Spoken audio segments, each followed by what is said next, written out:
বৈষম্য বিরোধী ছাত্র আন্দোলনে গুলিবর্ষণের ঘটনায় জড়িতের অভিযোগে সাবেক মেয়র শেখ ফজলুল নূর তাপসের আরেকজন সহযোগীকে গ্রেপ্তার করেছে অপরাধ তদন্ত বিভাগ সিআইডি। তার নাম মোহাম্মদ খুরশেদ। মঙ্গলবার সিআইডির বিশেষ পুলিশ সুপার মিডিয়া জসিমউদ্দিন খান এ তথ্য জানান।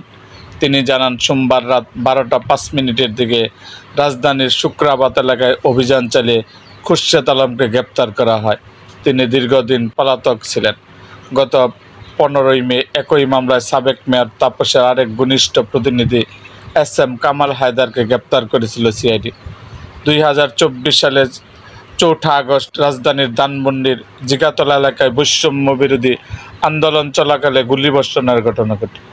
এতে আবদুল্লাহ সিদ্দিক নামে এক আন্দোলনকারী নিহত হন। এ ঘটনায় ধানমন্ডি থানায় একটি হত্যা মামলা রুজু করা হয়, যার তদন্ত করছে সিআইডি ঢাকা মেট্রো দক্ষিণ বিভাগ। বিশেষ পুলিশ সুপার জসিমউদ্দিন খান আরও জানান, সিআইডির তদন্তে উঠে আসে খুরশেদ আলম ঘটনাস্থলে উপস্থিত থেকে হামলার নেতৃত্ব দেন। প্রাথমিক জিজ্ঞাসাবাদে তিনি ছাত্র জনতার উপর হামলার বিষয়টি স্বীকার করেছেন। খুরশেদ আলম সাবেক মেয়র তাপসের ঘনিষ্ঠ ব্যক্তি হিসেবে পরিচিত ও আন্দোলন দমন কার্যক্রম সক্রিয় ছিলেন।